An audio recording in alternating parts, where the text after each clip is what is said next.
I'm really glad to have the opportunity to talk to everybody. I wish it could be in person. So my group studies how the immune system fights infection and how pathogens like HIV evolve to escape from immune control. And one of our main goals is to use data to try to quantify the selective pressures that are acting on viral populations. And we hope that a better quantitative understanding of how pathogens co-evolve with immune responses can ultimately maybe lead to better vaccines or treatments to fight disease. So today, what I want to do is I'm going to talk about some methods that we've developed to try to address that problem and how we've applied them to study HIV evolution inside a host. And so to begin with, let me give you an idea of the kind of interactions that we expect to observe between HIV and the immune system. So when cells become infected by HIV, the viral genome gets integrated into the host genome, and then it begins to produce more viruses that can go on to infect more different cells. And of course, the immune system has different ways to try to fight against this process. One of the ways that it does this is through T cells. So T cells can recognize short pieces of viral proteins about 10 amino acids long that in this context are called epitopes that are presented on the surface of infected cells. So if the T cell is able to bind to this epitope and detects that this is foreign material, that this doesn't come from your own proteins, that can trigger the T cell to kill the infected cell and cut short this infection process. So this is one of the ways by which HIV infection is controlled. But of course, the immune system also has B cells that produce antibodies. And so those antibodies can bind to free-floating virus and help to clear them out, or also virus that is on the surface of infected cells and can, through the action of other immune cells, kill the infected cells. So these are a couple of ways that the adaptive immune system has to fight against infection by HIV. However, mutations can, in these regions, in the epitopes that are targeted by T cells or regions that the antibodies bind to, mutations in those areas can prevent the T cells or B cells from recognizing this mutated form of the virus, and that would allow then the mutant virus to continue replicating unchecked. And that's one of the main reasons why the immune system is not typically able to control infection by HIV. So one of the questions I want to look into today is, how does the immune system drive evolution of the virus in vivo? And are all immune responses the same, or are some more potent than others? And how does pressure from T cells compare to antibodies? So that's what we want to try to look into. So one way to get some insight into these types of questions would be to try to follow the evolution of the viral population over time. So as an example, let's imagine I start with two different types of viruses. One, let's call the wild type in gray, and the mutant in red. And let's say that the wild type viruses are susceptible to some antibody, but the mutants are not. So initially, the mutants maybe start out at very low frequencies in the population, but as time goes on, antibodies eliminate the wild type viruses while the mutants continue to grow. And eventually, after some long time later, the wild type viruses continue to be eliminated by the antibody while the mutants are not impeded in their growth. The mutants might come and dominate the population. And what we could do is we could look at the relative frequencies of mutants and the wild type and how they change over time to try to quantify the fitness advantage or the selection coefficient, if you like, of the mutant. In other words, how more efficiently does it replicate relative to the wild type virus?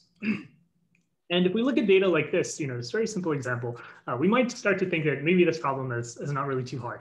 Maybe we can just look at the data and read off what the effects are. However, unfortunately, when you look at real data, it looks a lot more complicated. So it's not really easy, I would argue, to look at data like this and actually try to tell what the effects of all these different genetic variants that you see are. So this is one example that's tracking the frequency of genetic variants in an individual who's infected by HIV over the course of several years. And of course, what we see here is we don't have just a single genetic variant or just a couple in the population at the time. We have many. In fact, here there are thousands that are observed. And in addition, they can also come correlated with each other on the same genotype. So they're not independent due to genetic linkage. So what that means is that if we see some variant rise in frequency, it can be difficult to be sure whether it's really because it has some kind of disadvantage or whether it just happens to appear together with a bunch of other beneficial variants and it's just sort of along for the ride. So sorting that out is a challenging problem, but that's something that we need to do if we want to understand these interactions between HIV and the immune system. So surprisingly, we found that we could actually approach this problem by applying some ideas from statistical physics to the standard models in population genetics, like the Wright-Fisher model. And in particular, what we did is we used a path integral approach that I first learned about actually from our previous speaker, Michael Lastig, and also Willem Mustenen's work. But it's also related to some work by Chris Illingworth and Josh Fiber. And that allowed us to write down an analytical expression for the fitness effects of different genetic variants that are most likely to have generated the data that we see. So I don't have time in this talk to go over all the details of that, but what I want to do is give you sort of an intuitive explanation of this and why this approach sort of works. So to think about this, let's imagine we want to estimate the selection coefficient or fitness advantage of two different variants here, one in gray and one in red, and I've observed their frequencies over time. So what we would say is that to do that, what we should do is we should multiply the change in frequency of these variants over the course that we're observing them with the inverse of the frequency covariance matrix that's integrated over time. So that sounds kind of complicated, but I'll show you that it has kind of an intuitive interpretation. So first, we should look at how both of these change in frequency. And in this case, both the gray and the red variant go from very low frequencies to high frequencies at the end.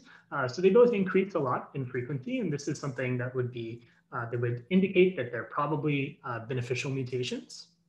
The next thing that's important is to look at how this covariance changes over time. So to think about that, let's first remind ourselves that the variance is given by the frequency times 1 minus the frequency.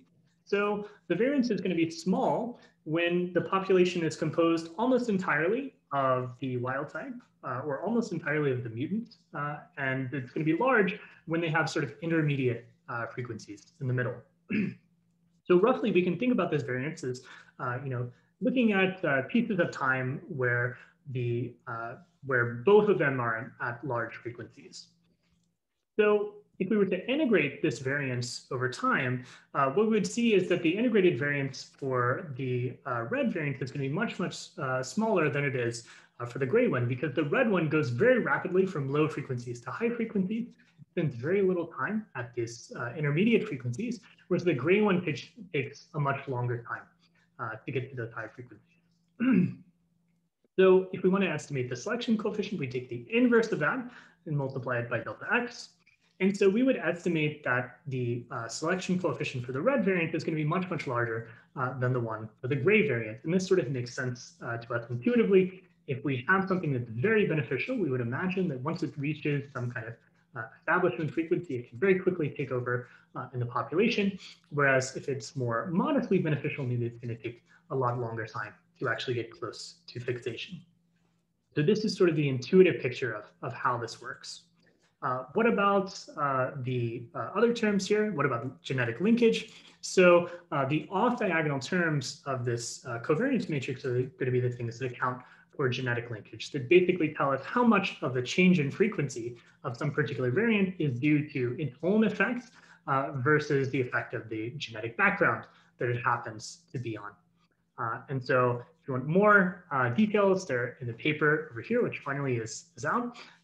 But what I can tell you, or what I can show you now is sort of, this maybe is kind of an intuitive picture of how this works, but what does this look like on actual data? So let me show you a simple example.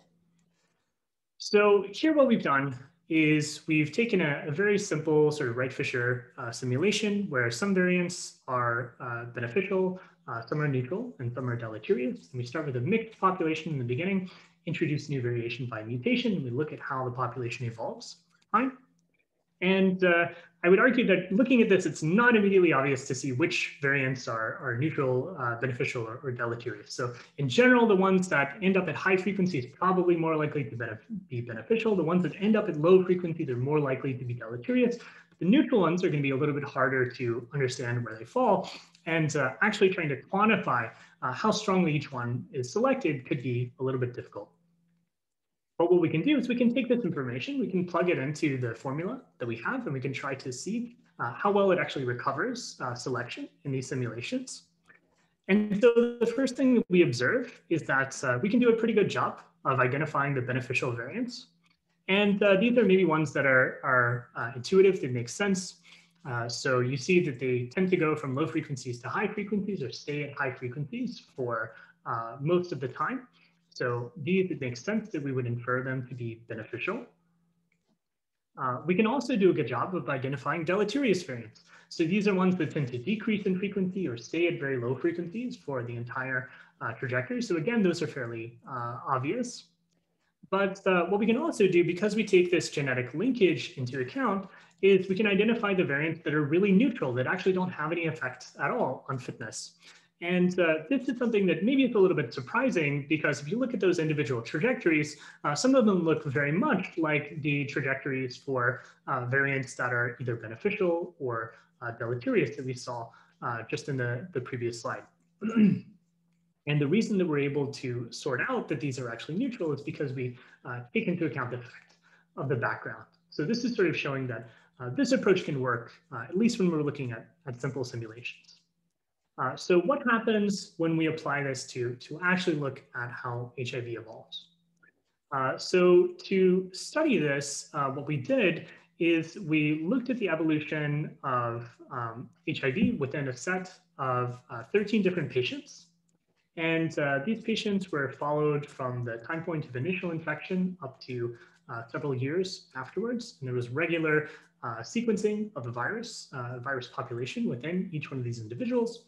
We also were able to obtain data that told us about what parts of the virus were being attacked by the T cells, the immune system in each one of these different individuals. So it's a really nice data set for us to try to study this problem.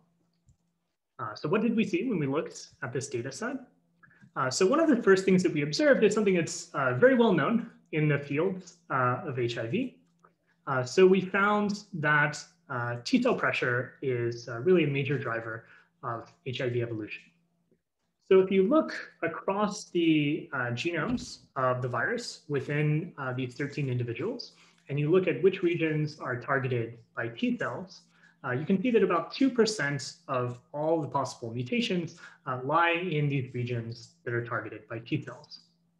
However, if you look at the mutations that we would infer to be the ones that are the most beneficial for the virus, and here I'm just using an arbitrary threshold of, say we're going to take the top 2% of mutations, but it doesn't really matter exactly where you put that line.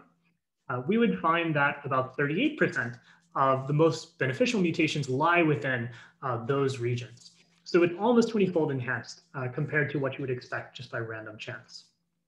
And taking into account genetic linkage is really actually important in finding that selection. So if we ignore linkage, if we ignore covariation between different variants, what we would find is only about 23% of the mutations that we would infer to be the most beneficial lie within those regions that are targeted by T cell epitopes. And the reason for that, the reason why taking this covariation into account is important is because these escape mutations that the virus makes to eliminate, to not be controlled by the T cells, can actually compete with one another. So I'm going to show you a very, very simple example of that. So here I'm showing you the frequency of different variants within a single T cell epitope within one of these individuals. And so these are all mutations, non-synonymous mutations within that epitope that in principle should allow the virus to escape from being targeted by those T cells. And so you can see that these variants exhibit some kind of clonal interference. So multiple variants are generated, they compete with each other for dominance in the viral population. So that affects their dynamics and how beneficial you would infer them to be.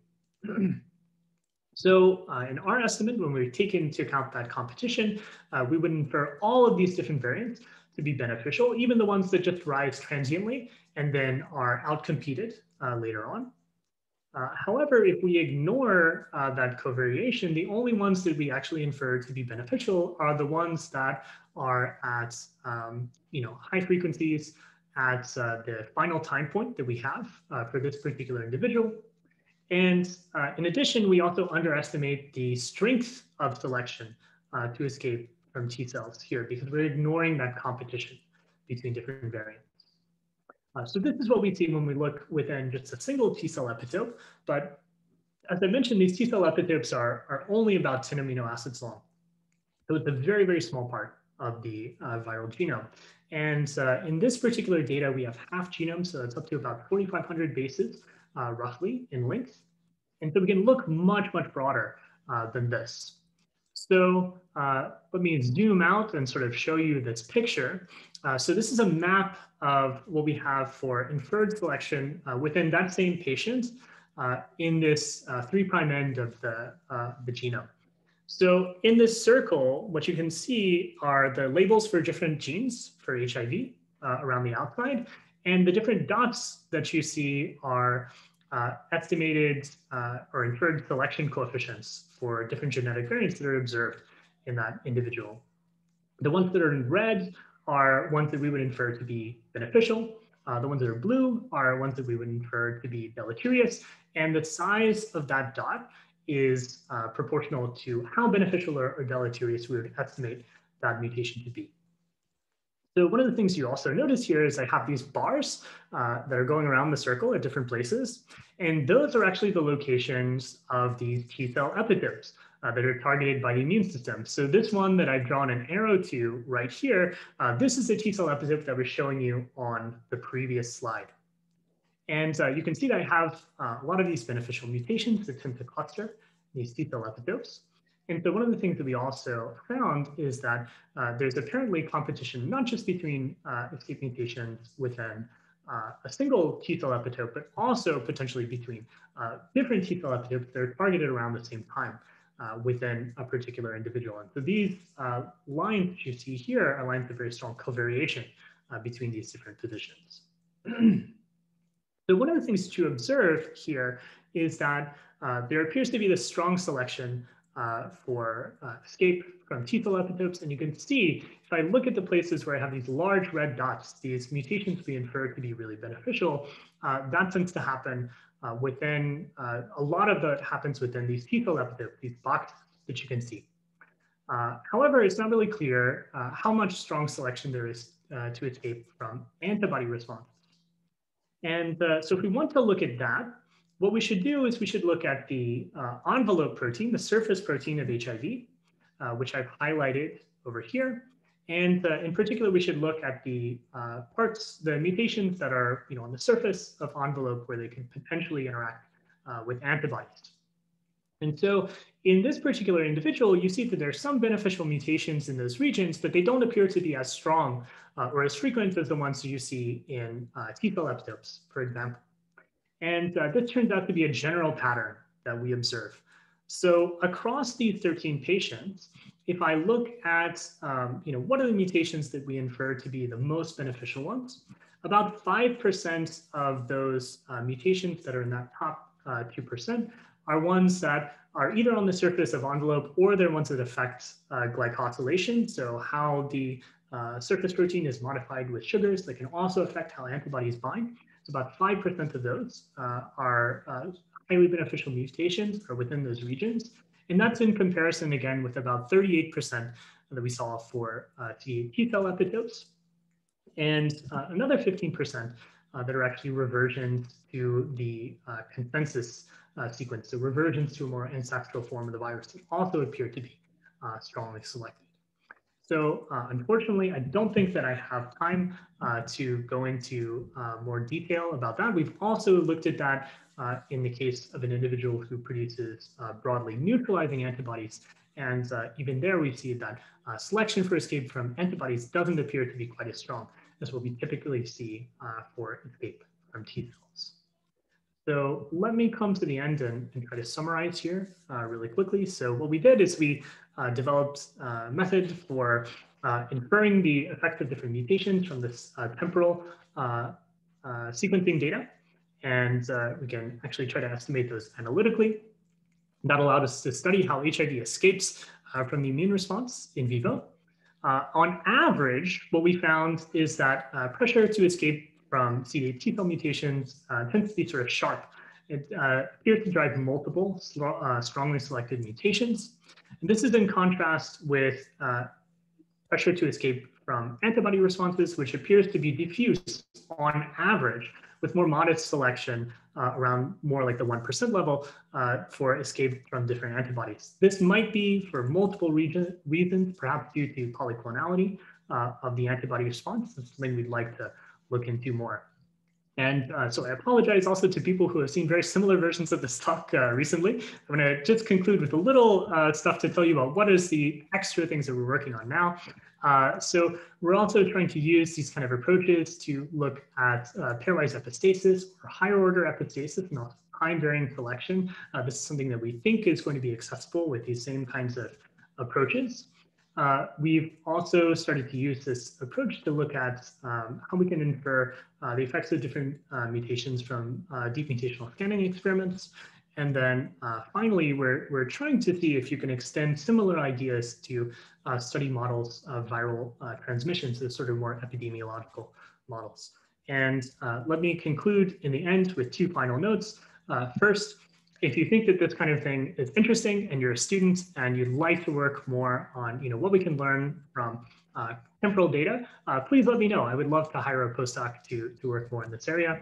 And then finally, let me just thank my collaborators, Matt McKay, Ray Louie, and Saqib Sohail from HKUST, and other collaborators I've had in the past in this area. And thank you for your attention. I'd be happy to take any questions. Hopefully I'm on.